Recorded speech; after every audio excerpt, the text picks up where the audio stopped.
This is Football Night in America, served by Applebee's. The new year is upon us. Week 17 is over. With me, Devin McCourty, Jason Garrett, Matthew Berry. Will be joined by Steve Kornacki momentarily. But let's start this Week 17 recap with my Baltimore Ravens, baby. My team. They got it done. Taking out Miami. They did to Miami what I thought the 49ers were going to do to them, Devin. And now they're the number 1 seed in the AFC. For one, you're doing the right thing. Take full credit for whatever Baltimore does for the rest of the season. They're 2-0 since Florio called them out. They're 2-0. I mean, they got his name right with the sign today. That's right. That's progress. This Baltimore Ravens team, they're taking these challenges on. I think this team decided, hey, we have these games. Some people don't believe we can go to San Francisco and win. Then people aren't going to believe we can take that West Coast trip, then play, and then come back now to the East Coast and play at home.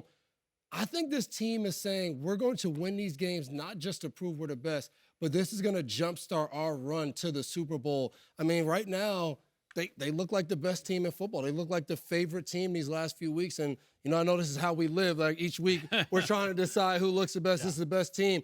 But this is a scary team to play right now. I just think you got to pull back. It's one of the best organizations in football. Started a long time ago with Ozzie Newsome. Now it's Eric DeCosta. John Harbaugh has done an amazing job. They're aligned in their organization. Think back to last year. Okay, we're going to open it up more. We need receivers. They go get receivers. They address the issue. Everybody's together. And then they use the receivers. And you open it up more for Lamar, and he's responded the right way. They have so many cornerstone players on their team, guys they can count on. But then they do such a good job adding to it. The Van Noys, the Clowneys, all these guys who play roles for them. And they're playing with a tremendous amount of confidence right now, and they should be. They're bludgeoning the best teams in the league. Okay, at their place, at the other place, wherever they go. So they're playing really well at the right time. To me, they're the best team in the league. The other thing I think you need to talk about is I think Lamar Jackson solidified his MVP candidacy today. I think a lot of people thought, he's probably the favorite, but who knows if Tirico goes off or let's see what happens. And then he comes out, 5 touchdown passes, a perfect passer rating in this game against Miami. And yes, they were down a couple of pieces, but still, Lamar played so well. And I think this is just kind of a fun note. It's his 4th career game with 5 touchdown passes. His other 3 all came in 2019, which was his MVP year. And that 2019 year started when they beat Miami in week 1, 59-10. And then they basically destroyed Miami, and then Lamar rolls to an MVP candidacy. And so now he's kind of putting a capper on his MVP career year here in 2023 with another steamrolling of Miami. It's really impressive. And the last thing I want to say here is because there's going to be so much talk about how brilliant the defense is, and they were great, and how brilliant Lamar is, they were great. But this is the 32nd straight game that the Ravens have had over 100 rushing yards. Their ability to continue to grind out the ball and run, no matter what the score is so impressive with that team. He threw 5 touchdowns on 21 passes. Yeah. Right? So his level of efficiency and production for the opportunities he gets, his maturity as a passer over the last couple of years, he's just been fantastic. And I agree with you. They still maintain that physical mentality on both sides of the ball. Before we flip it around to the Dolphins, real quickly, would you play the starters next week if you were the head coach of the Ravens? I think you have to look at the health of the starters.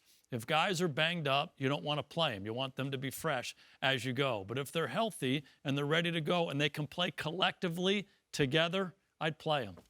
Would you play them?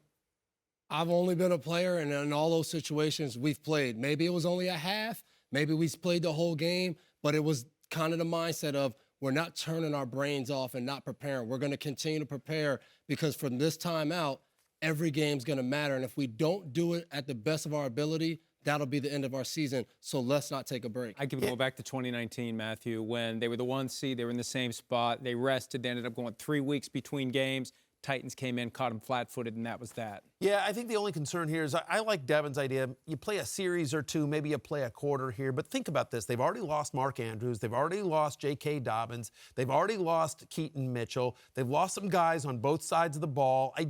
This is a team that it's impressive how they've continued to find a way with their depth, but at some point that depth gets tested. A lot of people questioning, just as we talk about this game, why was Bradley Chubb in the game at the time and when he got hurt. The game was over at this point. And so obviously that's a massive injury for the Dolphins on the defensive side of the ball for them. So I just, given, if I were John Harbaugh, and he's forgotten more about football than I'll ever know, but if I were John Harbaugh, I think maybe Lamar gets a series, maybe two, and your starters play maybe the first quarter, and then you pull everyone. Just enough to get in rhythm, and I'm with you, Devin. You go through practice, you prepare like you normally would, but I think you try to play. Wouldn't tell the guys anything. Go. Right. Yeah. Yeah, you know, go. Exactly right. We go play. Like, you don't, like, you have no reason to be like, I would tell my team, we don't want Pittsburgh in the playoffs. We're going to beat them. This is a division game. We're going, and then my staff amongst us, we would decide exactly what we want to do. That's exactly. How red is the red alert for the Dolphins, though? Who could fall all the way to the 6th seed if they lose next weekend to the Bills? The Dolphins are such an intriguing team. You know, well documented. They hadn't beaten a winning team until they beat the Cowboys last week. They're destroying other teams, running up these huge numbers. But it has to be a little bit in their mind when they've played the better teams in the league. They haven't played that well, with the exception of the Cowboy game. So, you know, for them, it is what it is at this point, and you just got to kind of get your mind right as best you can. They're still explosive. They're incredibly talented, and they're awfully dangerous on offense. So nobody wants to play them. But they certainly have to prove it. And they have to find that confidence. I think a lot of times people talk about it. Just be confident. They should believe they're good. But confidence comes from going out there and doing it over and over again. And because this team hasn't done it, I think when they get in these situations, they get in these big games, it's going well early. But as soon as something happens in the game, it's kind of like, oh, well, here we go. It's happening again. Roquan Smith makes an unbelievable one-handed interception in the game. And then later, Tua goes back to really the same play. Roquan Smith's there. I think Patrick Queen's there. So the guy, Tyreek Hill's not open. He overthrows it. Geno Stone gets an interception.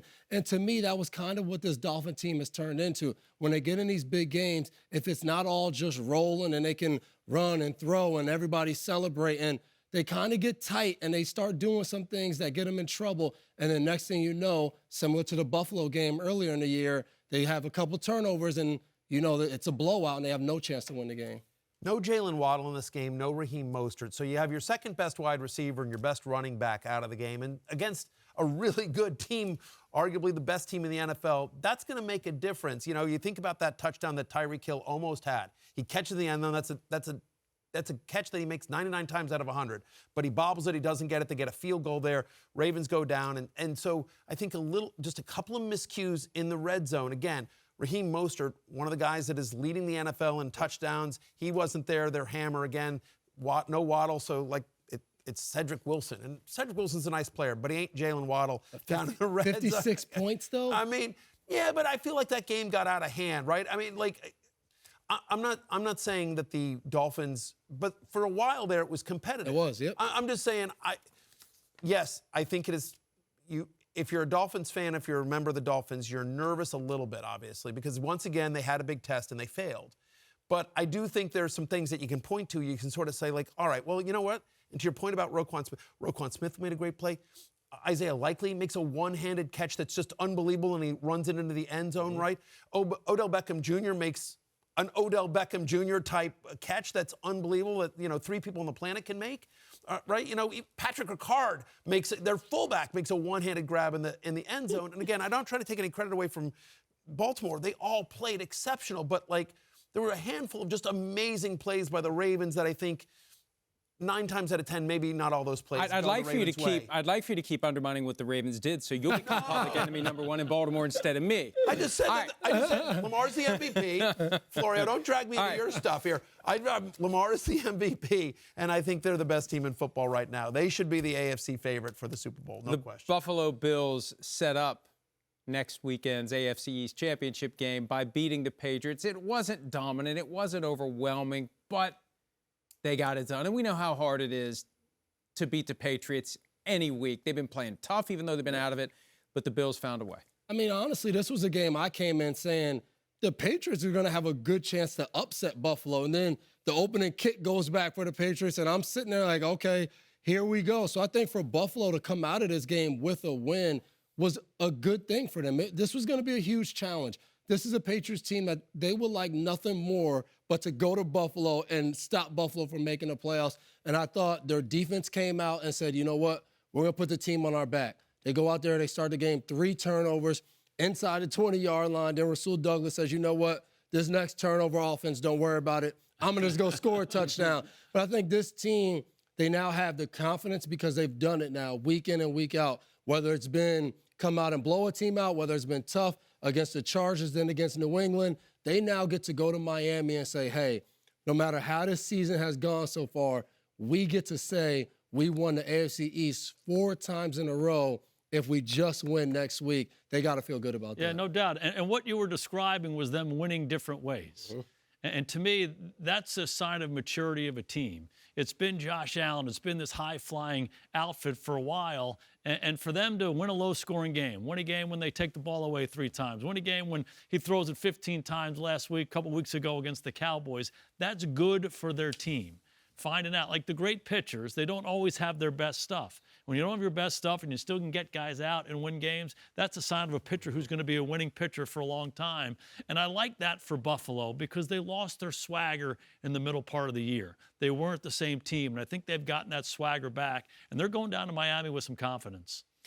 They are, but there's still some warning signs here. I mean, I don't think all is right in Buffalo. I mean, listen, Rasul Douglas had an unbelievable game as well. Look, the Patriots which were a struggling offense. I mean, you know, it's Bailey Zappi and Ezekiel Elliott. No Ramondre Stevenson in this game. No Juju Smith-Schuster. So the Patriots actually outgained Buffalo 294 to 281. They're going to outgain them when they throw 3 interceptions inside the 20-yard line. Well, that's the point. The field is short. Sure, of course. The 4 turnovers was the difference. And so credit Buffalo's defense for stepping up, especially when they needed to in the red zone. But the fact of the matter is that they didn't run, second straight game where they didn't really run the ball that effectively. James Cook, who had been so good, but the last 2 weeks just hasn't really been able to click. And then the passing offense.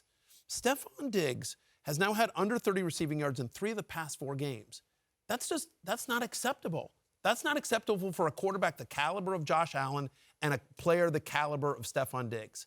Like, you figure out a way to get him open and get him the ball. Like, you're not going to be able to win in the playoffs if you can't get your playmakers the ball. And Stephon Diggs just not being a part of this offense is mind-boggling to me, especially when they're not running the ball. The Bills, I think, still can be a very dangerous team in the playoffs because the pressure is off of them, but first they have to get there. Here's Steve Kornacki with how the Bills can get to the AFC postseason. Yeah, I mean, you're talking about a collision here, Buffalo and Miami, that not many people saw coming just a month ago. What you see here are the odds week by week of winning the AFC East. And a month ago, look at the gap between these teams. Miami, the prohibitive favorite. And then what happened? Remember, Buffalo turned everything around with that win in Kansas City, that offensive offsides penalty. Done nothing but win since then. Meanwhile, Miami, remember, they were up 14 with 3 minutes to go against Tennessee. They blew that game. They lost today, and suddenly it all comes down to one game in Miami next week with the AFC East title on the line. But for the Bills, it could be a lot more than just the AFC East title. Look, if they win, they get the AFC East, they get the 2 seed, they get at least one home playoff game. But if the Bills lose next week, for all the good they've done themselves over the last month, they could still miss the playoffs. They would be at the mercy of Jacksonville and Pittsburgh. One of them would have to lose next week or the Bills would miss the playoffs. Jacksonville is playing Tennessee and Pittsburgh is playing Baltimore. You think on paper, yeah, Pittsburgh, Baltimore, but you were talking about it. Baltimore locked up the 1 seed. Are they resting starters? How engaged are they going to be? The Bills, if they don't win next week, are going to need Jacksonville or Pittsburgh to lose, or they miss out on the playoffs altogether. Miami, meanwhile, it's the 2 seed with the win. It's the home game, at least one home game, or with a loss. They got a safety net. Buffalo doesn't. They're in the playoffs, but they fall to number 6, and that would mean a trip to Arrowhead Stadium to play the Chiefs on the road in the first round. Thank you, Steve. Hang tight. We're going to flip it over to the NFC and the San Francisco 49ers after the crushing loss at home on Christmas night. Fly across the country, go to Washington, and because the Cardinals beat the Eagles, the 49ers, by beating the Commanders, are the 1 seed. All is well again in Santa Clara. 6 days after that debacle, they're now ready to just wait for anyone and everyone to come see them, and it's going to be hard for teams to go to Santa Clara and win. And this is a difference to me when you look at a Miami team who hasn't been able to win consistently against the big teams, the big games. And San Francisco, they've done it. So, yes, you fall short to Baltimore because Baltimore is another good team. But you can also look at your team and say, hey, We've beaten Dallas. We've beaten the best teams. We've gone and played Philadelphia. All of these teams that are supposed to be good, we've handled them. Let's respond this week. We're going to go on the road. We're going to play Washington. Let's go win, take care of what we need to take care of, and the rest will work itself out the way it's supposed to. What happens? They go, they play Washington, they get some turnovers, play well enough to win on offense. Philadelphia loses to Arizona. Next thing you know, you're the number 1 seed. You said it, Mike. Everybody's happy again in Santa Clara because you're confident enough to know we've done this week in and week out, so let's just keep doing it. Yeah, not only week in and week out for them, but almost year in and year out. Yep. They've been one of the better teams over the last few years. They've had their ups and downs. They got hit in the mouth by Baltimore. And for them to come back and respond, I get it. They're playing Washington. They're a better team than Washington is, but they played the way they're capable of playing. Everybody was involved. They seemed to get their spirit back. And it's amazing when you have that number 1 seed and you get that confidence like, hey, over our body of work, we're the team that's best in our conference. Everybody's got to come through us. It's amazing how much that buoys your confidence going into these final games in the early part of the playoffs. It happened to us in Dallas. We kind of snuck in 1995, that last Super Bowl, and it was amazing. It was like this burden was lifted. Yeah. We win 2 games at home. We're going to go to the Super Bowl. All of a sudden, the path seems a lot simpler, and they're going to take advantage of it. Yeah, I thought the defense was really impressive here, right? I mean, because Washington, for all their struggles on defense, have actually been able to move the ball this year a decent amount. And so, they hold them to 225 total yards, Washington. They get a couple of turnovers as well. Just 21 minutes time of possession for Washington. I thought it was a very workmanlike performance by the 49ers. Like, to your point, Devin, they took care of business. It was good to see Brock Purdy get back on track. He made the touchdown throw to Brandon Ayuk was, Coach Garrett, I saw you was talking about it on Football Night in America. Like, that wasn't a system quarterback throw. Moving out of the pocket, finding Ayuk, who was clearly not his first read at all. Just, he looked like Brock Purdy again, which was nice. Yeah. The AFC South is fascinating to me. They're all 9-7, the top 3. It goes down to Week 18. Jacksonville, Houston, Indianapolis. Of those 3, which one do you think has the best chance, Devin, of making some noise in the postseason? If I had to pick, I would still stay with Jacksonville. They've been the team that has been in the driver's seat for most of the season. I think giving Trevor Lawrence the rest this week, hopefully he gets healthy and he feels better. Maybe he comes back this next week and plays and they can go into the playoffs feeling better about themselves. I just think they're the better overall team. Yes, they haven't been playing their best ball right now, but I think if they can get a win in Week 18 and go into the playoffs feeling the best, I just think that they can have a better showing possibly than Houston or Indy. Well, first off, credit Shane Steichen and D'Amico Ryans for getting their teams in this position. I didn't see it in the beginning of the year, certainly when you lose your quarterback up in Indianapolis. So they've done a fantastic job. For me, the dangerous team is Houston because of C.J. Stroud. I mean, he's played so well at different times this year, healthy again today, a big win over Tennessee. So get that guy in the playoffs. And again, not a lot of pressure. They can play good defense. They fly around. They'll play the right way on the other side of the ball. Who knows? I don't think anybody wants to play them. I was going to say that, Coach. It's interesting because I thought you were going to say Jacksonville. So I was going to say, but you know what? Don't forget, because D'Amico Ryans has got them believing. They believe. And, you mentioned C.J. Stroud. Anderson, I think, makes a strong case for Defensive Rookie of the Year as well. He's played unbelievable this year. There was a really impressive defensive performance today. I get it. Titans kind of season's over, but still, I mean, they came to play. And so, I don't know, like, again, I would not – Texans are going to be feisty.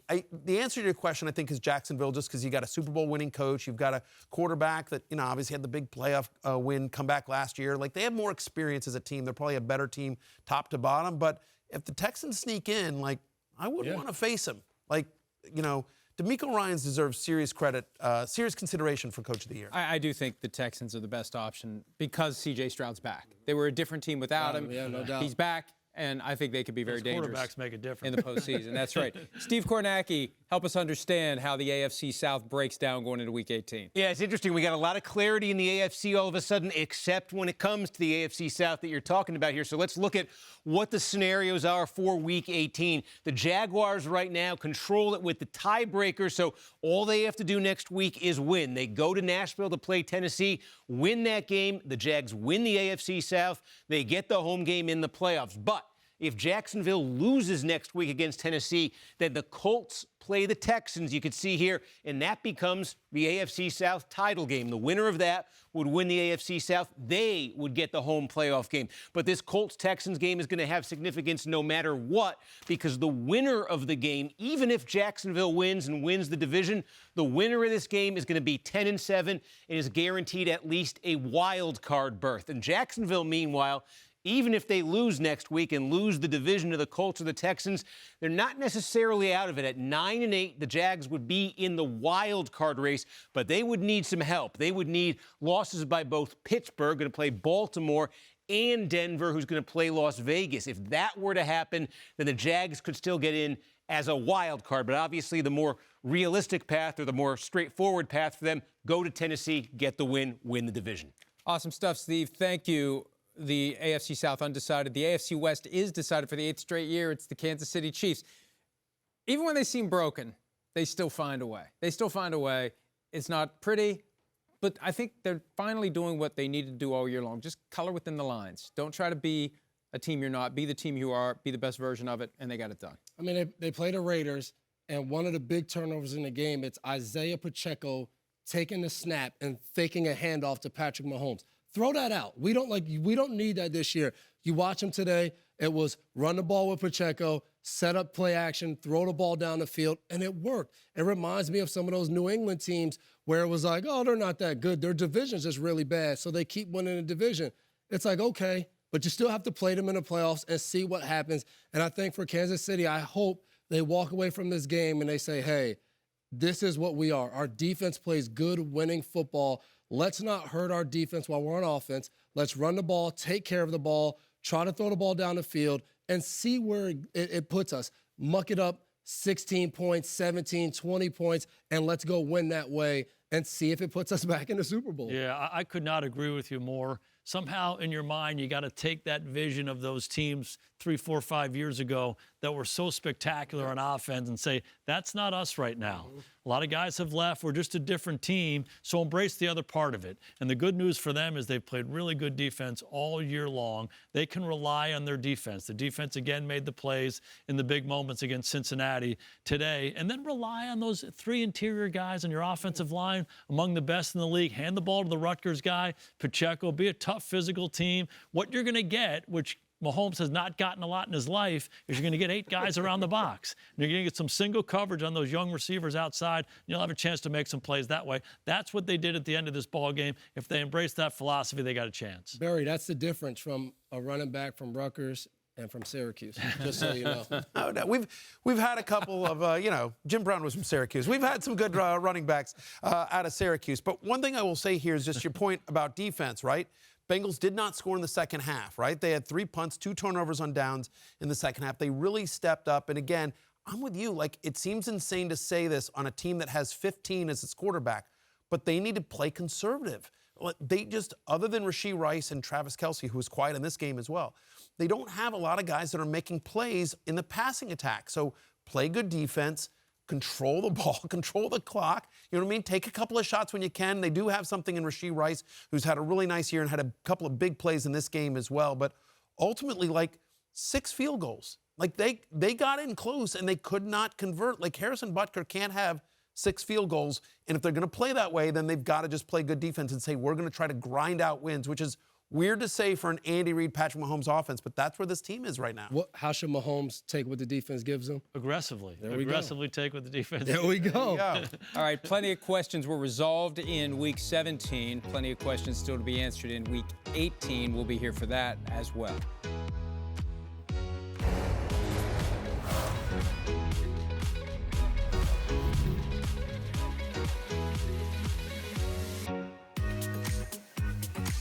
All right, time for the Week 17 speed round. Since it's New Year's Eve / New Year's Day, how about some New Year's resolutions? I hate New Year's resolutions because I never can comply with them. All right, what should the Raiders resolve to do? They should keep what they have. Hire Antonio Pierce. Believe in it. You didn't do it last time. It didn't work out. Believe in it. Yeah, resolve to get yourself a quarterback. Aiden O'Connell is a nice option, but they need a cornerstone player at that position. Yeah, don't chase the big name at coach. I'm with Devin here. Keep Antonio Pierce as well. Last time they had an interim coach, they got rid of him. They brought in McDaniels, the big splashy name. That was a mistake. And I think that Pierce has them playing really well. Agreed. Antonio Pierce, give him a year or two, see what he can do. Maybe he can do a lot better than he did this year, and he did pretty well. All right, Broncos, New Year's resolution for them. What he just said, find a quarterback. Like, you got rid of a quarterback that we all thought was pretty good, and you said he's not good enough. So, what's next? Find a quarterback.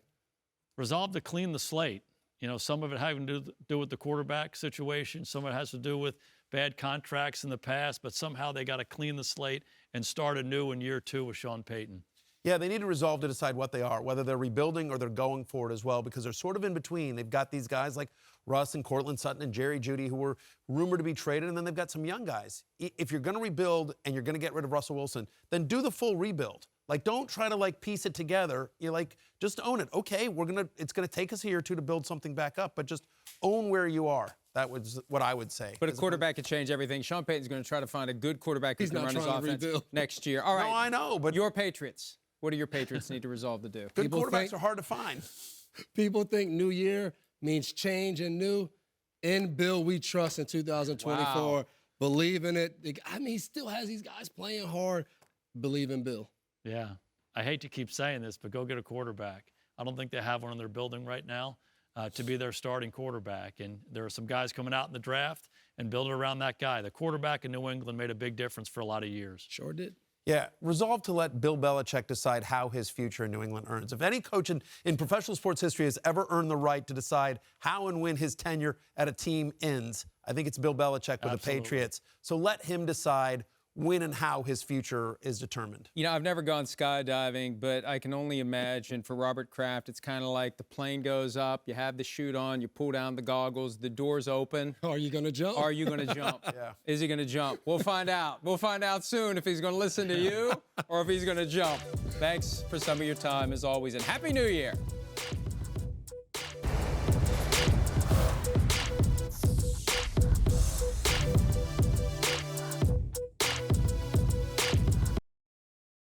Hi, I'm Mike Tirico, and thanks for watching.